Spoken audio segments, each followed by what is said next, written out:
wa rahmatullah dal leen nag jàmm ci seen émission en route vers la coupe du monde Qatar 2022 waxtaanee woon nañu départ coupe du monde ñëw nañu ba ci équipe yi nga xam ne ñoo jógee Afrique dem toogal fa coupe du monde tey nag dinañu waxtaanee participation yenn ci yenn équipe bu africaine yi je vous l'avais dit Égypte moo njëkkoon a dem ci pays africains yi pour teewe ci coupe du monde c'était en 1934 je vous l'avais dit et Égypte ña ngi ko éliminé woon en demi-finale c'est la Hongrie moo ko doon gagné 4-2 dañuy dem ba atum 1970 pourquoi ma tëb dem ci atu de 1970 coupe du monde boobu mooy presque coupe du monde bi ëpp innovation coupe du monde boobu ay premières yu bëri ñoo xew ci coupe du monde 1970 si je vous dis que ci coupe du monde boobu 75 nations juróom-ñaar fukk ak juróom ci ay réew ñoo compétiroon ci phase éliminatoire yi yéen a ngi fàttaliku ci coupe du monde bu njëkk ba amuloon éliminatoire invitation la woon juste après 35 pays ñoo dem mais en 1970 75 pays ñoo participé ci éliminatoire yooyu biñ ci jiyee ne 16 nations ñoo qualifié pour cette coupe du monde ñu répartir leen en 4 poules de 4 mais ci coupe du monde boobu il faut retenir que fa la carton yi commencé di génn ci coupe du monde carton jaune amul woon ci coupe du monde carton rouge non plus amul woon ci coupe du monde mais en 1970 ci la ñu gis l'apparition des carton jaune pour avertissement carton rouge pour expulsion et ci coupe du monde boobu daanaka 5 cartons jaunes génn na ci match d'ouverture bi muy woon na ne lu bees la woon mais aussi ñu ngi doon waajal mais aussi am na lu am importance loo xam ne am na ci coupe du monde boobu ndax au départ dans les matchs de coupe du monde amul woon remplacement amul woon changement ñiy démarrer match bi daanaka ñoo koy terminer même bu amee ku gaañu on continue à jouer mais ci coupe du monde boobu ci la l'apparition des changements daal di commencer am ci coupe du monde ñu jàpp sax ne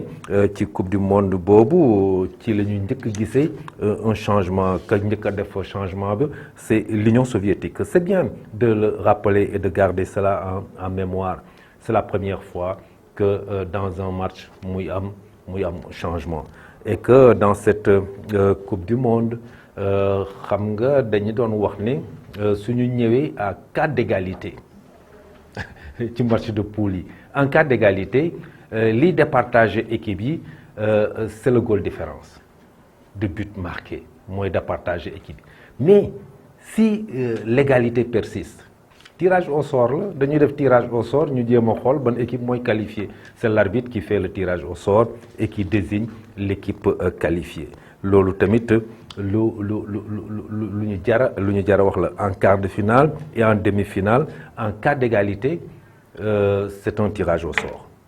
c'est un tirage au sort pour désigner équipe bi nga xam ne moom mooy qualifié soit en finale soit en demi-finale parce que je vous ai dit si en quart de finale équipe yi dañoo nekk à égalité dañuy def tirage au sort benn équipe qualifiée en demi-finale si c'est en demi-finale en cas d'égalité dañuy def tirage au sort benn équipe qualifiée pour la finale maintenant on va progresser jusqu'en 1978 je vous l'avais dit en 1978 Tunisie mooy njëkk a jox une victoire à l'Afrique mais en 1970 les pays africains commencent à marquer des points à la Coupe du Monde avant amuloon benn équipe bu marqué woon point c'est en 1970 que la ñu commencé marquer point et c'était le Maroc qui a marqué le premier point dans une Coupe du Monde pour l'Afrique c'est important de retenir tout cela parce que tout simplement sunu demin Coupe du Monde dafa yéex pour ñu dugg en phase finale de Coupe du Monde dafa yéex mais à chaque fois bu ñu demee 2 ans après dinañ gis ne équipe bu Afrique yi ñu ngi am taxawaay bu mucc ayib je vous l'avais dit c'est le Zaïre en Afrique noire moo njëkk a dem Coupe du Monde mais ensuite le Cameroun est venu dinañu ci dellu si ci édition yi di ñëw. Cameroun bi mu demee en Afrique noire am fa nag taxawaay bu mucc ay vous vous rappelez les Roger Mila, les Oman Mbik, les docteur Abega, on se rappelle de cette grande équipe du Cameroun qui avait fait une très bonne prestation en Coupe du Monde. C'était l'Afrique de l'Ouest qui venait d'arriver et qui frappait à la porte du mondial. C'est important et petit à petit vous verrez que avec le Ghana, avec le Sénégal qui va arriver en 2002 et en 2002 le Sénégal a fini de placer l'Afrique de l'Ouest dans l'échiquier mondial. Dinañu ci dellu si dinañ ci yegg si donc bravo à cette équipe du Sénégal d'être arrivé en quart de finale et de taper à la porte des demi-finales. Dans cette Coupe du Monde, tout le monde attendait le Sénégal en demi-finale et mieux am na ñoo xam ne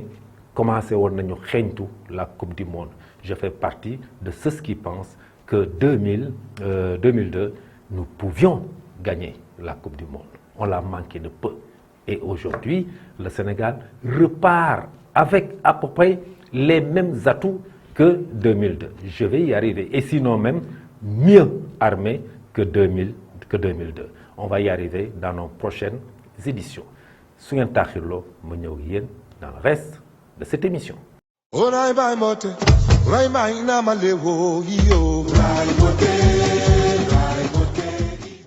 Jërëjëf.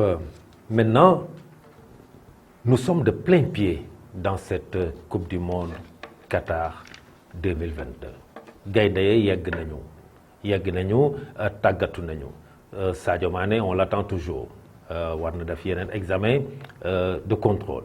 mais le groupe arrive petit à petit au complet ñun fii ci Sénégal nag ñu nit ñu ngi dund Coupe du Monde boobu tey dem naa doxantu ci jàngalekatu tàggat yaram ñoom nag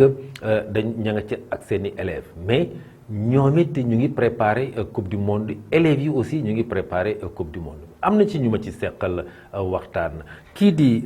As Faye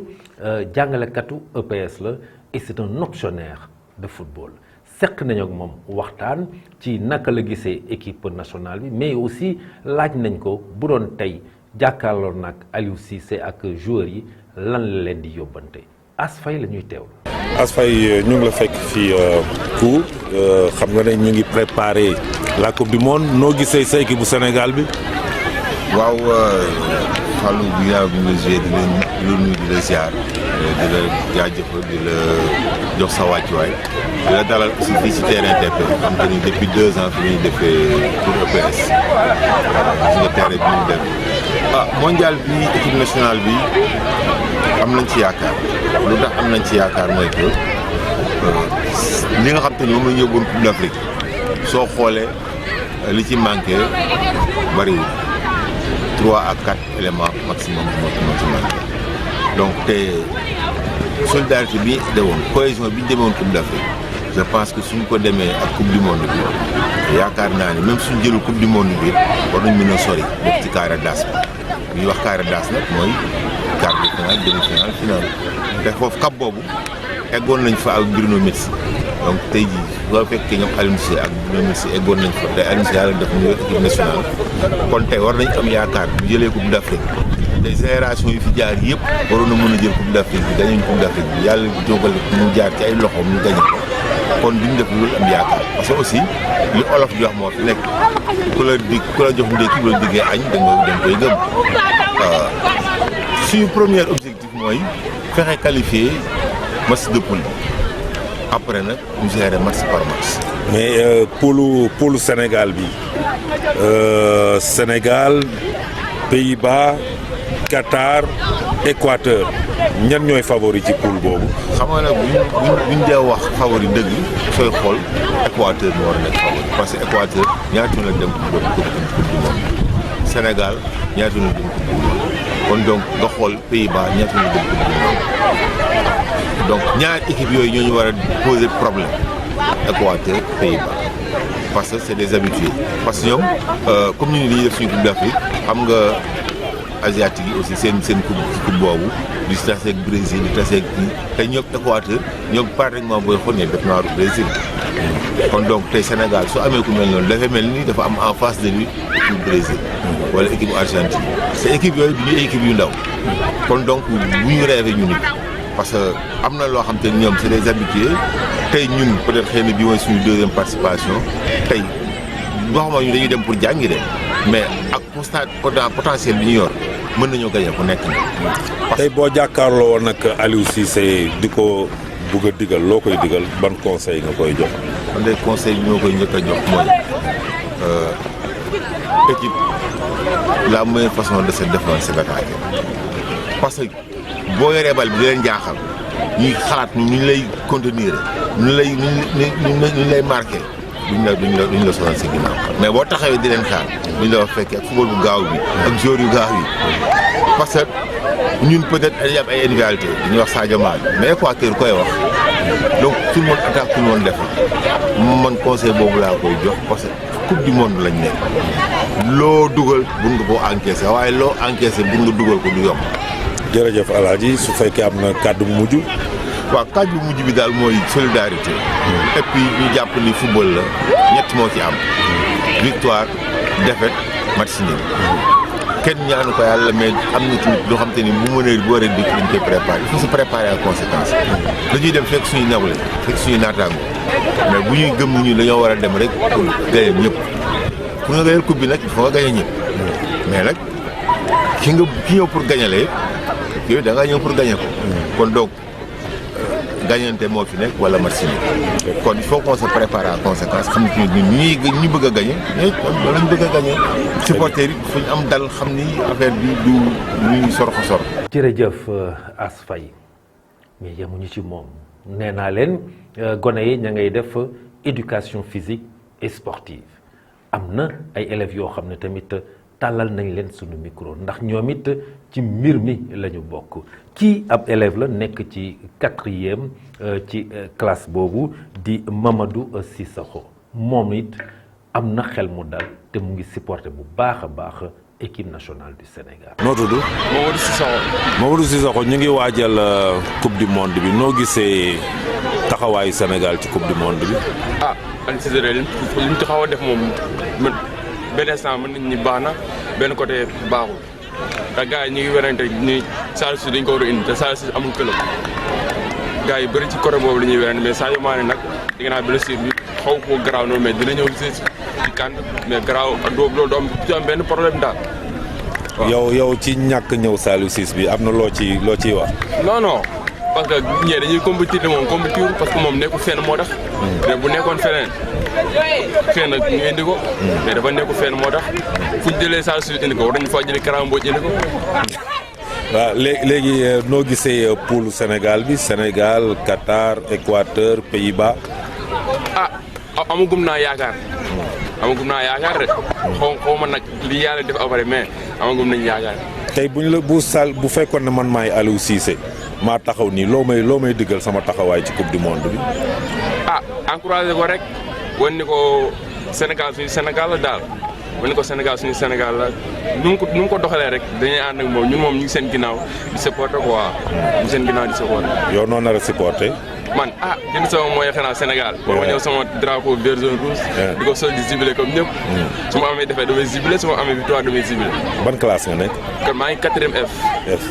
fàttali ma tur bi. Mamadou Cissokho. très bien merci. jërëjëf Mamadou Cissokho kii moom it ñoo bokk classe ndax nag góor ñi naam bëgg nañu football ña ngi koy topp mais jigéen ñi tamit noonu la ñu mën ci football bi kii di Aïcha Samb ci classe boobu la nekk ñu ngi ko fekk fa muy defee éducation physique sportive moom it wane na ne équipe bu Sénégal bi daanaka amul dara lu mu leen di wax li dul rek ñaax leen te nekk ci seen gannaaw Aïcha Samb. Aïcha nan. Samb. Aïcha Samb. Aïcha xam nga ne ñu ngi waajal coupe du monde bi équipe bu Sénégal bi ma nga Qatar nan nga gisee sa équipe nationale. ñun am nañ équipe bu solide suñu base baax na ñun daal amuñu benn problème suñu équipe dara nekku si. mën nañoo dem fu ñu bëgg am nañ coach lépp lu ñu am bu ñu bëgg fii nii tey jii su fekkoon ne da nga jàkkaarloog Aliou Cissé loo koy xalaatal yow ci équipe nationale bi. Aliou Cissé bon moom def na lépp. ñu amul leneen lu koy kiiwee lu tax na ñu jël championnat d'Afrique bi tax na lépp fu ne bu ñu taxawoon ci kanam dañ koy remercier rek. wax ko lépp luñ ko bëgg a wax ndax moom moo amul dara luñ koy reproché. joueurs yi nag loo leen di yëpp. mooy suñu joueurs yi moom dañ leen gën a yokk doole rek. amuñu dara lu ñuy kii dañ leen gën a yokk doole rek. nooy supporter équipe bi fii. donc man moom nit laa supporter. D'accord merci. jërëjëf Aïcha Samb jërëjëf gone yooyu ñoom it ñu ngi waajal coupe du monde bi bu baax a baax te it ñu ngi ci gannaaw gaynde yi kii tamit beneen jàngalekatu éducation physique sportive la moom it yàgg na ci mbir mi et c'est un enseignant assez expérimenté di Cheikh Ahmed Tidiane Souaré moom la ñu seqal waxtaan moom it am na lu mu ñaax joueurs yi mais aussi mu ngi wone optimisme am ci équipe bu Sénégal bi ñu déglu monsieur Souaré. présenté wu. waaw Cheikh Ahmed Tidiane Souaré maître d'éducation physique au CEM Djibril Diaw. voilà monsieur Souaré ñu ngi la fekk ngay def cours mais xam nga ne ñu ngi waajal équipe nag Qatar 2022 équipe bi dam na noo gisee équipe nationale bi. waaw bon li ci gis day xanaa am ci yaakaar rek parce que bu ñu xoolee parcours bi ñu def durant la Coupe d'Afrique ak continuité bi ñuy def ak match amicaux yi defe naa ne ba tey ji pour un sportif bu ñu gisee progression équipe bi depuis Aliou Cissé ba mu ko yoree léegi yàgg na ensuite les joueurs war nañu am maturité boo xam ne la preuve boo xoolee pratiquement ñi ci des yëpp ñoo ngi ci dans de grands clubs te ñoo ngi def ay performances et je pense que continuité Coupe d'Afrique bi ni ñu def war a mën a gëj a Coupe d'Afrique incha allah war nañoo gën a sori dépassé cap bi ñu nekkoon bi ñu demee dernier mondial bi ñu mujj bi. tey jii defal comme man maay Aliou Cissé maa ngi nii sa kanam boo amoon loo may xelal pour Coupe d'Afrique bi sama taxawaay lan lay doon. waaw non taxawaay bi moom defe naa ne dina yomb dans la mesure où ñëpp xam nañ ne mondial fa la ñuy jaayee joueurs yi parce que joueur bu ci nekk yaa mën a jaay sa bopp à travers mondial yi parce que recruteur yaa ngi ci kaw tribune yi ñëpp a ngi xool te joueur bu ci nekk gis nañ ne ay valse am na fi ñu bëri génn nañ fi pour changer club dem am ay problème dellu siwaat ñenn ñi ñoo ngi seen club mënuñoo prouver defe naa ne tey ji occasion la pour ñoom ñu gën a redoubler d'effort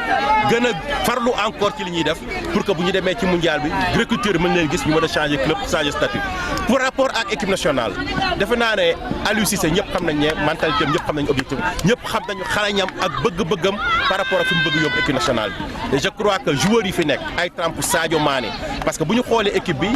pratiquement ay trentaine lañu trentaine mooy ñoo xam ne am nañu fanweeri at ñenn ñi boo moytul bi mooy seen dernier mondial ñenn ñi boo moytul à part ñu bees ñi ñëw nga xam ne ay xale lañu ñu bëri dootuñu amaat chance ay genre Sékou Kouyaté ak ñeneen ak ñeneen pour mën a dellu si waat ci mondial bi. exception dina am parce que bu ñu fàttalikoo Roger Mila ba nekkoon Cameroun bañ ko fiy yóbbu coupe du monde màgget la woon mais ba mu defee gis na def na fa feu et flamme def na fa lu kenn du ko gàngat donc da di loo xam ne du toujours lañ koy am pour suñu équipe bi defe naa ne am nañu yaakaar ne bu ñu demee bu ñu defee fullaak li leen war ku ci nekk la nga war a def nga def ko ku ci nekk yóbbu ne la nga dem da nga war a présenter sa bopp présenter par rapport ak li ñu lay xaar ci yow defe naa ne incha allah équipe war na mën a génn quart de finale ba ñu yemoon war nañ ko mën a yomb mën nañ ko mën a dépasser. D'abord pour poule Sénégal. Wow. Qatar Équateur Pays-Bas selon yow favori. bon defe naa ne ñëpp wax nañ ko parce que nee nañu defe naa le gros morceau bi ñu mën a am ñun bien vrai que football amul réalité mais gros morceau bi ñëpp dañ ne Pays-Bas la Pays-Bas war nañoo dajeek ñoom c'est vrai mais defe naa ne ca terrain ba la suivant la mentalité ba ñuy ñëwee façon ba ñuy ñëwee ak nañ ko war a aborder defe naa comme suñu premier match la incha allah bu ñu yàlla mayee ndam ci kaw Pays-Bas li des day yomb mais toujours est-il que premier ci match booy dominant am na ñu fay taxawee rek même buñ man dama ne